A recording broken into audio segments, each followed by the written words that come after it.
2 reporter 6 खबरों के विशेष bulletin में आपका स्वागत है। और इस बुलेटिन में हम आपको दिखाएंगे 6 सबसे महत्वपूर्ण खबरें। मैं तनुश्री राजपूत और मेरे सहयोगी तौर पर है हुमैरा त्यागी।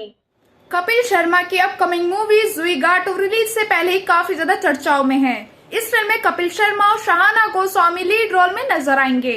हाल ही में कपिल शर्मा ने इस फिल्म का ट्रेलर भी रिलीज किया और ये ट्रेलर फैंस को काफी ज्यादा पसंद भी आ रहा है। फिल्म के ट्रेलर लॉन्चिंग में कपिल शर्मा ने न सिर्फ भुवनेश्वर में शूटिंग का एक्सपीरियंस साझा किया है, बल्कि उन्होंने फिल्म का हिस्सा बनने का कारण भी बताया है। इसके अलावा कपिल शर्मा ने जुई घाटो की निर्देशक नंदिता दास के बारे में भी काफी कुछ शेयर किया है। दरअसल मूवी जुई घाटो में झारखंड की कहानी बयां की गई है, लेकिन भुवनेश्वर में इस फिल्म की शूटिंग हुई। शूटिंग को लेकर कपिल कहते हैं कि भुवनेश्वर की रियल लोकेशन पर शूट करते समय मुझे अपने पुराने दिन याद आ गए। तब मैं इस मुकाम पर नहीं था, तब आपके पड़ोस वाले घर से आने वाले खाने की खुशबू भी आपको खुश कर देती थी। और ऐसे में भुवनेश्वर की गलियों में बाइक से घूमना मेरे लिए शानदार अनुभव रहा। और वहीं जुई घाटो का हिस्सा बनने को लेकर कपिल शर्मा ने कहा कि जब नंदिता मैम ने मुझे फिल्म के लिए अप्रोच किया था तो मुझे पता था कि इनके दिमाग में जरूर कोई न कोई बेस्ट आइडिया होगा। नंदिता मैम उन लोगों में से है जो स्टोरी को रियल दिखाने के लिए कलाकार को भरपूर समय देने में विश्वास रखती हैं।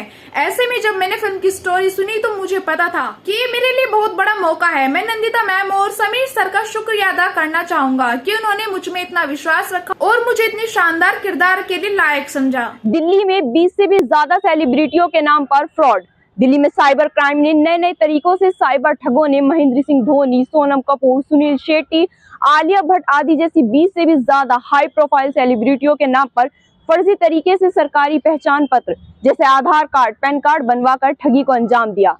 पुलिस ने गैंग के 5 लोगों को अरेस्ट किया है। इस मामले को लेकर पुलिस आज प्रेस कॉन्फ्रेंस कर बड़ा खुलासा कर सकती है।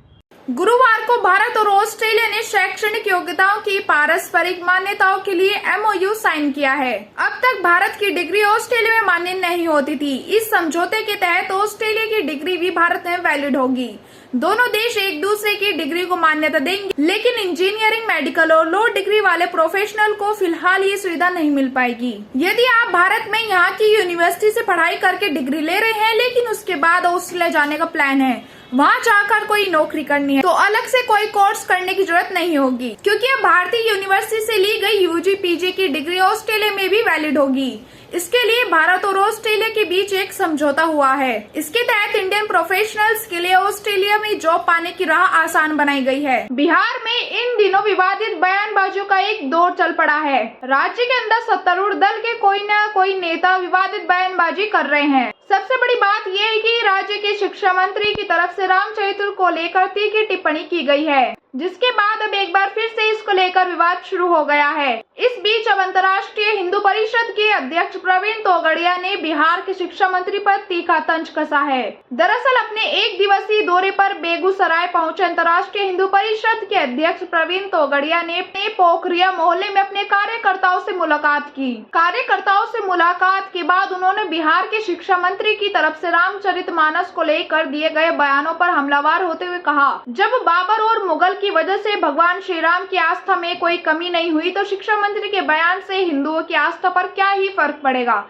कांग्रेस नेता राहुल गांधी की तरफ से कैम्ब्रिज यूनिवर्सिटी में दिए गए बयान पर भाजपा आग बबूला हो गई है। पार्टी के नेता व केंद्रीय मंत्री अनुराग ठाकुर ने शुक्रवार को राहुल के बयान को झूठा और भारत को बदनाम करने वाला बताया। अनुराग ठाकुर ने कहा कि पेगासस कहीं और नहीं, उनके दिल और दिमाग में बैठा हुआ है।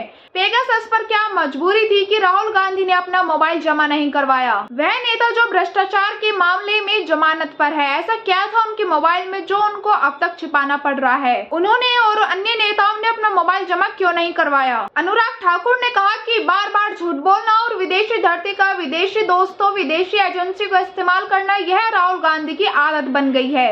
और यह नफरत राहुल गांधी के प्रधानमंत्री के प्रति हो सकती है, लेकिन देश को बदनाम करने की साजिश उनकी विदेशी धरती से कभी विदेशी दोस्तों के जरिए होती है। ये प्रश्न चिन्ह खड़ा होता है कि कांग्रेस का एजेंडा क्या है। भाजपा मिशन 2024 में सभी सीटें जीतने के लिए बना रही मेगा प्लान।